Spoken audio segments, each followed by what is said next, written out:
Hi, I'm Dan Neer.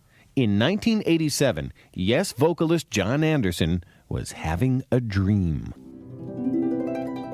It'd be great to think that we'll still be around in the 90s. I know it's pretty bizarre, but if you think about it, some of the great big bands, you Count Bases and all these bands of the 40s were still around up until the guys just went to heaven. So why not, musical bands like Yes? Your wish is my command. A quick jump to the 90s, and who do we find? Yes, it's Yes! With an incredible career that has spanned 4 decades, 8 of the most prominent members of Yes have reunited in a kind of super Yes. The result? A best-selling album, Union, and a red-hot worldwide concert tour called Yes Shows 91. In part 1 of Yes Up Close, we heard how the reunion came about and then headed back to London 1968 for the birth of Yes. Right now, let's pick up their story. Media America Radio is proud to present part 2 of Yes Up Close.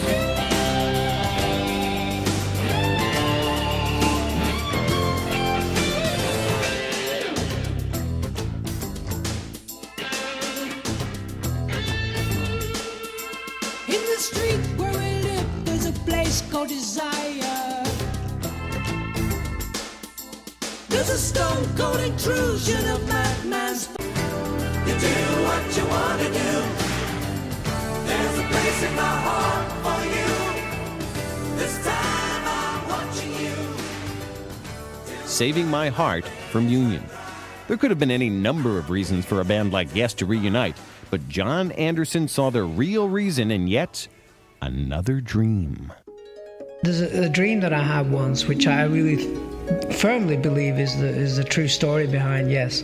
We were all rehearsing, everybody in the group. We were all rehearsing in a very old sort of Gothic cathedral. And I went for a little walk in this sort of cathedral, and I found this sort of altar, which had a light shine, a blue indigo light shining on it. And there was this incredible book, and it was a real solid gold encased book. And I unlocked it and looked inside, and it was the songs that we were doing. It was actually 12 healing songs, they were called. And I'm thinking, gosh, these are incredible. And then I read the story at the front of the book, which explained that every 3,000 years, for the last 10,000 years, 8 musicians have got together, 8 people have got together and performed the healing songs of eternity.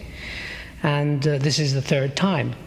Every time there's always been 7 people from the country of Britain, Great Britain.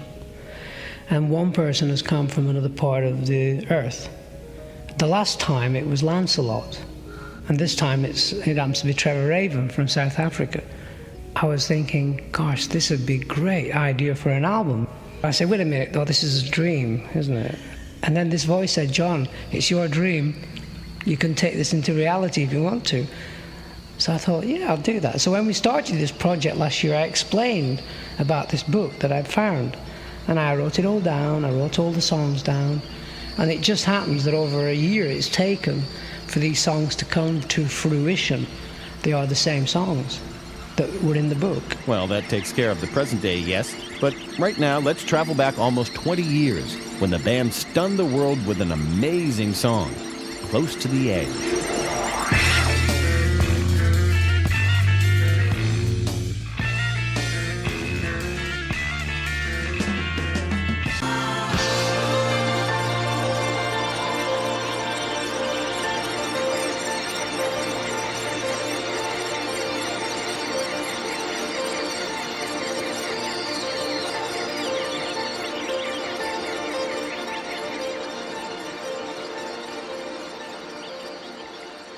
(1972's Close to the Edge, all 18 minutes and 50 seconds of it. There's still 90 more minutes of classic and new Yes to come, and a few changes. Don't go away. Up Close is brought to you in part by Budweiser, the king of beers with that clean, crisp, cold taste. Nothing beats a Bud. And by AT&T, all you need to reach out. She's back with a sound that will blow you away. Bacardi Breezer presents Gloria Estefan.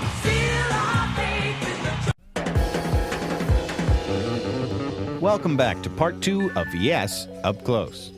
Following the release of Close to the Edge, Bill Bruford came down with a bad case of itchy drumsticks. Well, I was a young guy, I wanted to play with somebody else. I didn't know you were supposed to stay and play with 4 musicians your whole life. I mean, that seemed crazy to me.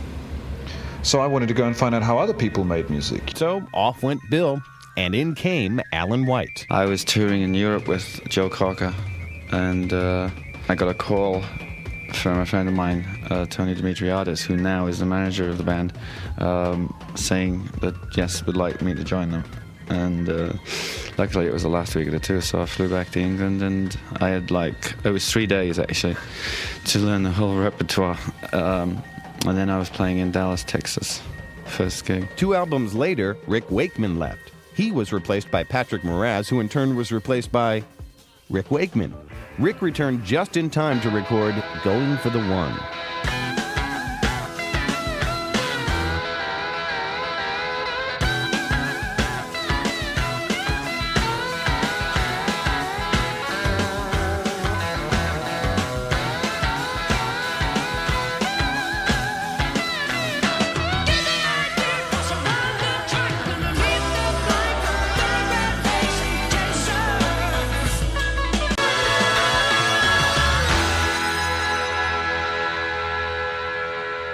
Going for the One, from the album of the same name.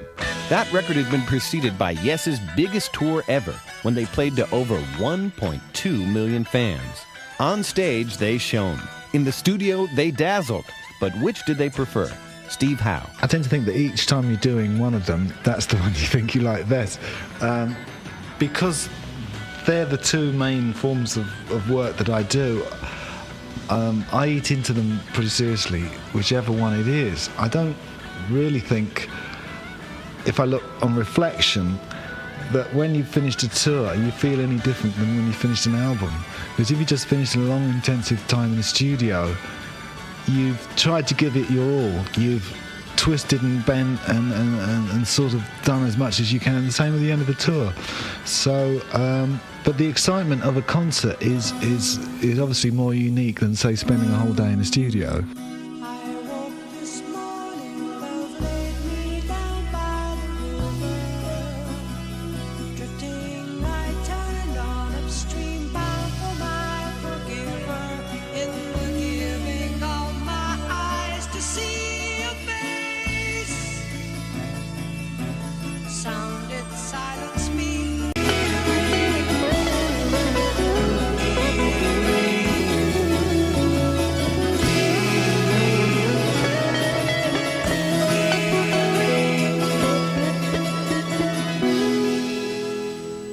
Wondrous stories from Going for the One. Yes recorded one more album before John Anderson and Rick Wakeman decided to call it a day. Short a singer and a keyboard player, Yes looked around and found these guys. Video killed the radio star. Video killed the radio star. In an unlikely rock and roll alliance, Trevor Horn and Jeff Downes, a.k.a. The Buggles, joined Yes. The band plowed on until Downes and Howe left to form Asia, and Horn pursued a production career. Yes no longer existed. Here's John Anderson. We felt very free around Close to the Edge and Topographic Oceans, and realized a year or 2 later that we were losing contact with the audience because they were so used to maybe easier listening music.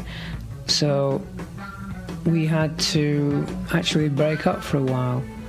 Well, I had to leave, and I know that Chris and Alan felt uncomfortable about being told we've got to make hit singles to survive. And it was a very difficult period until Trevor came along, who was this young, fresh guy who could write songs that were real radio. Trevor Rabin. I wasn't asked to join Yes. Chris had called me and said, "Do you want to get a band together?" And I was going to sing a song, write a guitar player, and Chris and Alan drums and bass, and we were going to work together. And then we got Tony Kaye involved, and we liked the way it was going. We called the band Cinema. It's cutting a long story short. We called the band Cinema, and near the end of recording 90125, Chris saw John somewhere and played him some of the stuff. John loved it and said, "Oh, that sounds great." And Chris said, "Well, you know, come down and have a listen at the studio." And we invited him to sing on a track or two. We thought it sounded great. I thought it was fantastic. I think John's a great singer. And he sounded so good on the songs. I said, let's ask him to join the band, you know. So we did, and that's how it became Yes.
I'm moving through some changes.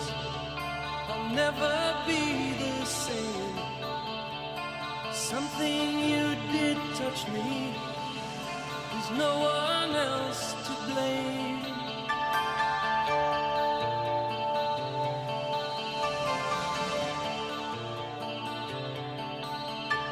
The love we had has fallen. The love we used to share. You've given up pretending as if you didn't care.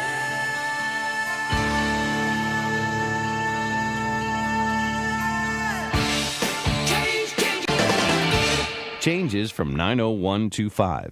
If you'd like to see Yes Show's 91 on tour, they'll be back in the States in July, on the 5th in the Sun Dome in Tampa, Florida, on the 6th in the Arena in Miami, on the 7th at the Arena in Orlando.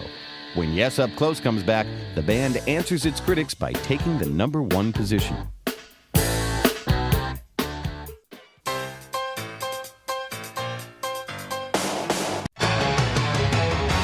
Yes's 90125 shot up the charts to #5.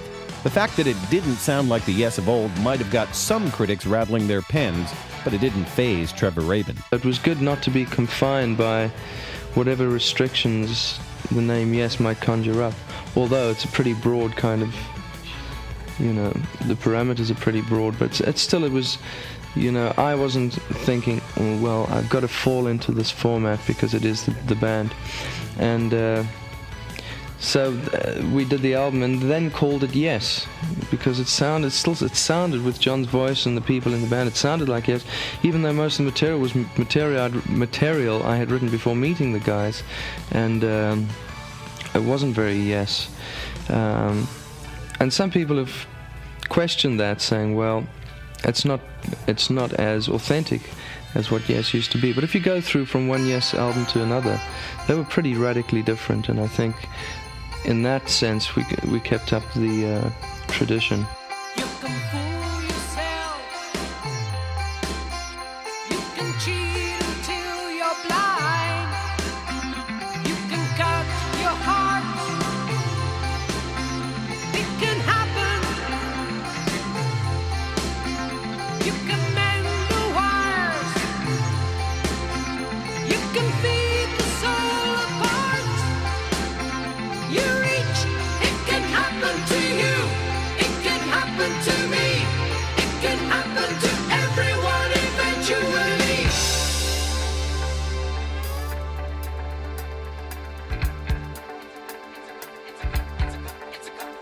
It's a constant fight. A constant fight. You pushing the needle to the red.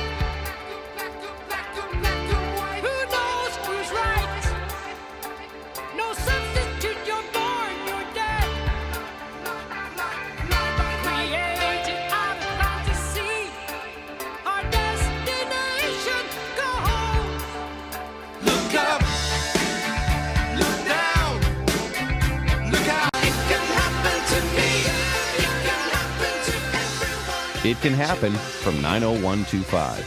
John Anderson attends the School of PSYES next on Up Close. If you'd like to see the band live in July, on the 9th they'll be at the Lakewood Amphitheater in Atlanta, Georgia. On the 10th, the Walnut Creek Amphitheater in Raleigh, North Carolina. And on the 12th, at the Spectrum in Philadelphia, Pennsylvania. Presenting two comedians who've turned the confusing conversation into a work of art.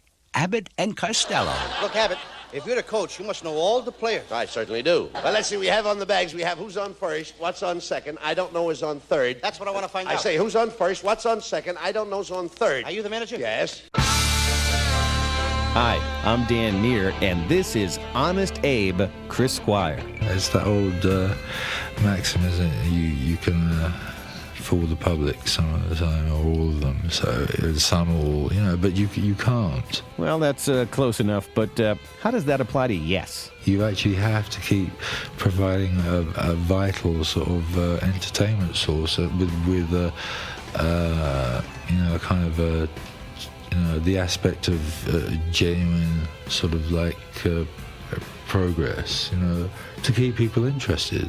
Because there's plenty of other people who are doing that stuff, and if you fall behind, you fall behind. Tony Kaye. We're playing to 10, 20,000 people that consist of, young kids listening to our music for the first time, and who may be bewildered or amazed or delighted at listening to Heart of the Sunrise and You and I, because it could be confusing to someone who's been listening to Own of a Lonely Heart and Big Generator.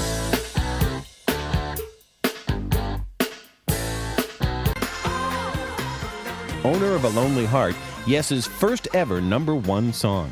Here's John Anderson with a little Yes lesson. It's a very complex band. It's made up of 5 very individual people, and musically we're still fighting. We're in there fighting. We're juggling with music, and we're not just laying back and playing our hits. We just keep trying to push the boundaries musically, and there's not too many of us left in this sort of realm of musicians, and we're just honoring our musical growth, I suppose, because we're still in the business and we're still able to tour, and people are still willing to come and see us. So in some ways we're all developing all the time, and working with the musicians of Yes is like a school. And you go through a lot of emotion, and you find out a lot about yourself by being with these guys, because A, they're very talented, and B, we're all a bit frail, we're all a bit human, we're very human people, and people who met us start to understand us a little bit more, and when they see us on stage, they certainly understand that we're just guys making music, we're not prima donnas,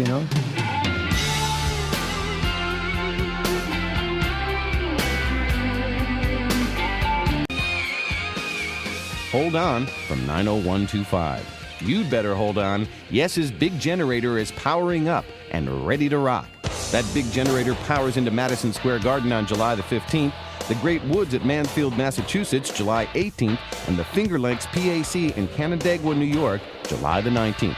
We'll be back.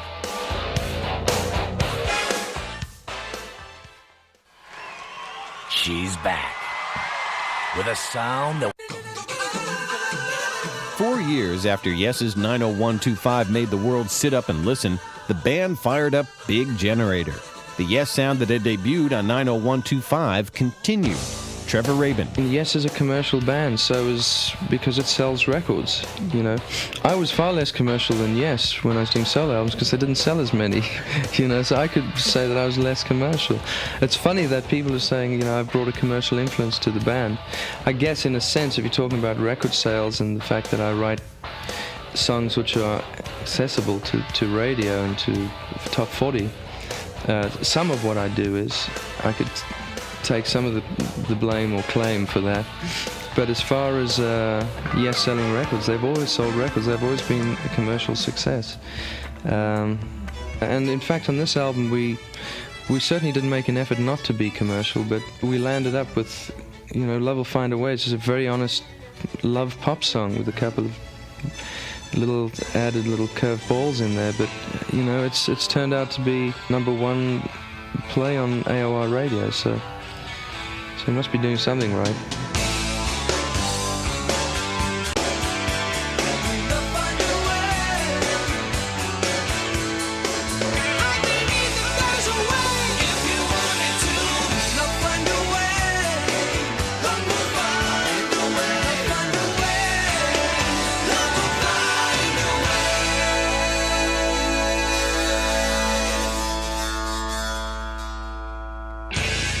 John Anderson. If you listen to Shoot High, Aim Low, Big Generator, I'm Running, Finalize, they're all musical chances, I know why they're made, because they're made for stage. They're not made they're made for an album, of course, because you want to fill the album with musical ideas and musical material and thoughts and emotions, but you still want to travel on stage and you still want to perform them and make them into a more accomplished idea. And along with that, you have your Rhythm of Love, Almost Like Love, Love Will Find a Way, and Holy Lambs, which are sort of just fun ideas. So it's at the moment it's half and half, which is very much like Fragile, which is probably about 15 years ago. And then we moved into Close to the Edge and more esoterical ideas. Maybe the next album we'll be able to move into more musically, I don't know, how can you put it? It's like music without barriers, not quite sure where you're going, so you let the music organically take you somewhere. And it's an experience, isn't it? So every Yes album has been totally different. You cannot put one together with each other and say that is following a course. It just doesn't work that way, because Yes, it's just a bit different, I suppose.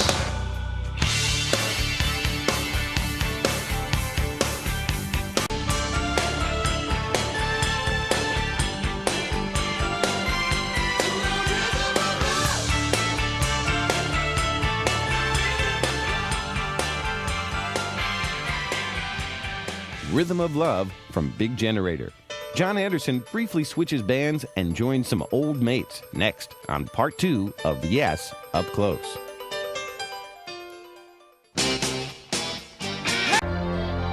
After a grueling world tour in support of Big Generator, John Anderson once again left Yes. He teamed up with the other Yes alumni, Rick Wakeman, Bill Bruford, and Steve Howe. John called up and said, "Is it a good time to do this?" And he was thinking it was, and I said, "Yeah, maybe you're right. Maybe you're right. It's a good time to do this." So we did it. I didn't envisage being in a rock band anymore.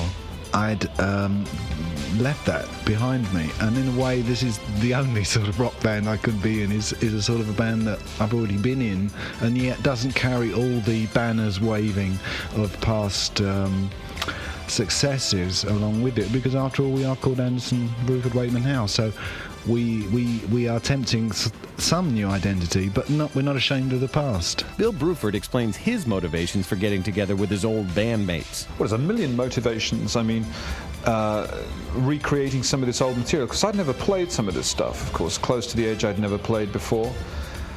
Play music for people that they're going to like. That's great. Heck, I spent the last 10, 15 years playing music that everybody hates.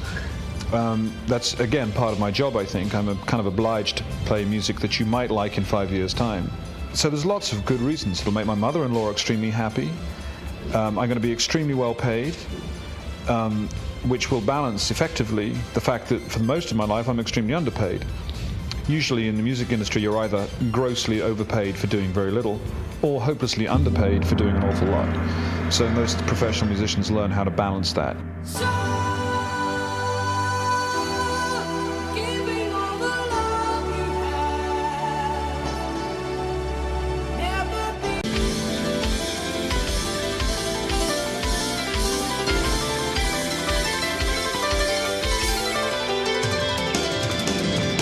Brother of Mine from Anderson, Bruford, Wakeman, Howe. Here's some more tour dates for Yes Show's 91. On July 21st, they'll be at Jones Beach in Wonton, New York, the 22nd in Tanglewood in Lenox, Massachusetts, and on the 24th at the Star Lake Amphitheater in Pittsburgh, Pennsylvania. More from Yes's Union and a beautiful tale from John Anderson after this. Up Close has been brought to you in part by Budweiser, the king of beers, with that clean, crisp, cold taste. Nothing beats a Bud. And by AT&T, all you need to reach out. Presenting two comedians who've turned the confusing conversation into a work of... Of all the songs on Yes's latest release, Union, none are more touching than the beautiful Angkor Wat. Here's John Anderson. Here's a beautiful story. Rick played some music one afternoon, and I was struck by the non-form of it. I loved it. It was very, very organic and very, very pure in its sound. And I thought I'd love to write a song on that. So one afternoon I just wrote this song, and the song didn't really have any message other than there was something going on somewhere and I couldn't figure it out. It's as though there was something trying to tell me this song is a special song for someone. And I'd written this poem about, very, very simple poem. I am a child of the universe. I deserve total recognition of this in the light of God.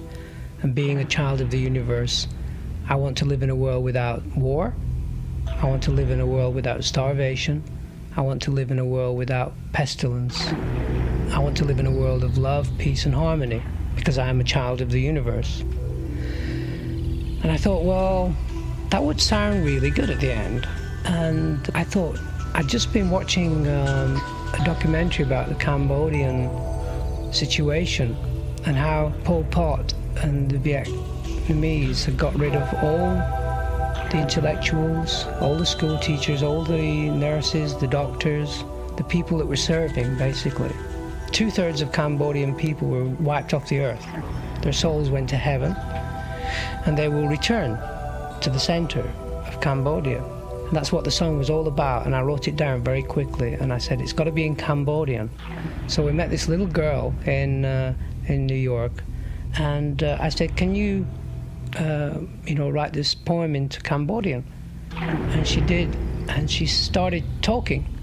And I said, that's perfect. That sounds more musical than words. I've never heard Cambodian spoke. And she smiled, and I said, what is the real spiritual center of Cambodia? And she said, Angkor Wat. I said, that's it. That's what I'll sing at the end, because I hadn't got the last phrase. We returned to the center. I didn't know what the center was. Angkor Wat.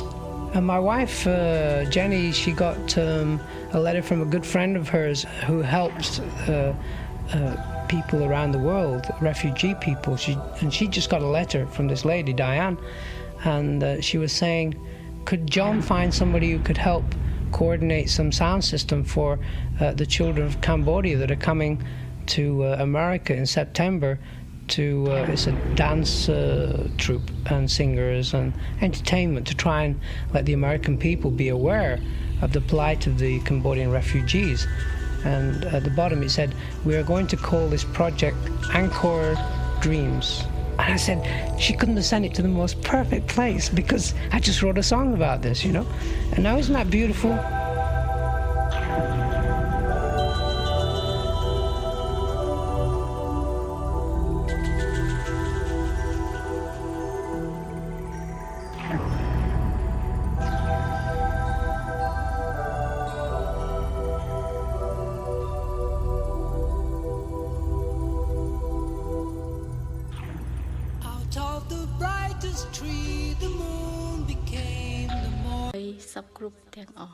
Angkor Wat from Union, Rick Wakeman. When I left to come over here, I felt a bit like the tightrope walker at the circus, because it's a strange thing. There's a lot of people I know who are going to come and see the show, and there's a lot of people who have shown a lot of interest.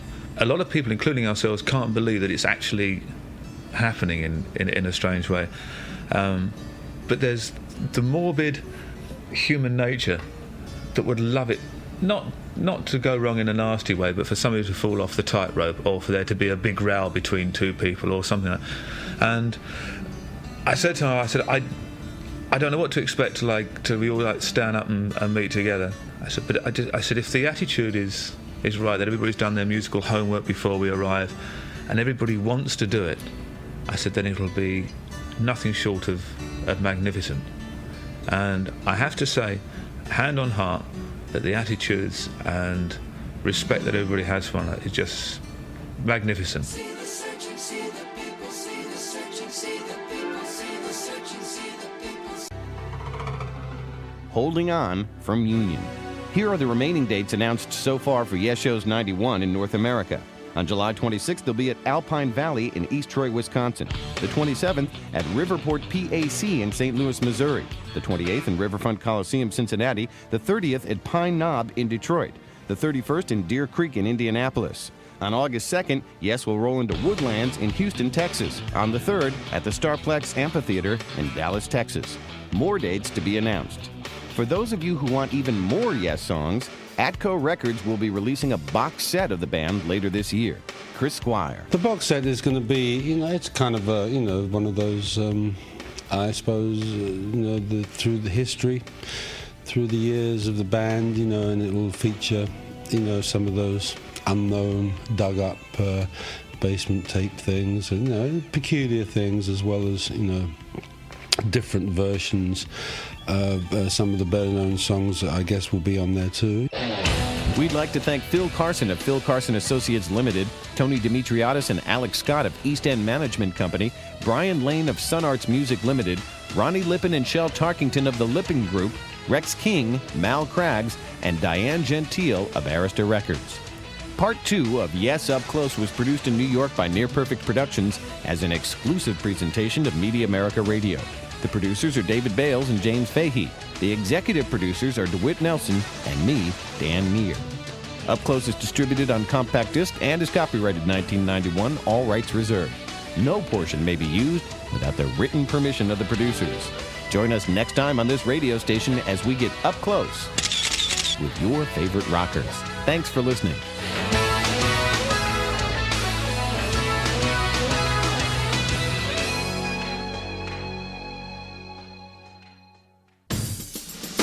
Hi, I'm Dan Neer, and this is John Anderson from back in 1987. It'd be great to think that we'll still be around in the 90s. I know it's pretty bizarre. Well, John's wish came true. Yes have entered the 90s with a top-selling album, Union, and a worldwide concert tour. For the continuing adventures of Yes, be listening next week as Media America Radio presents Part 2 of Yes, Up Close.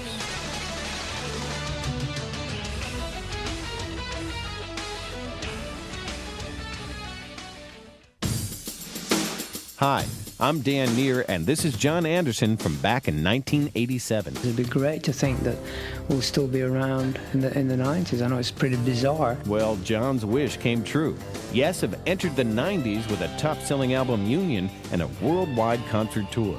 For the continuing adventures of Yes, be listening this week as Media America Radio presents Part 2 of Yes, Up Close.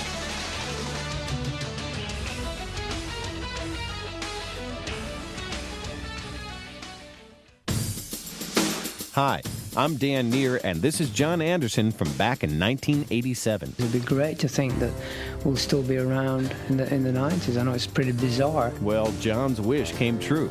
Yes have entered the 90s with a top-selling album, Union, and a worldwide concert tour. For the continuing adventures of Yes, be listening tonight as Media America Radio presents Part 2 of Yes, Up Close.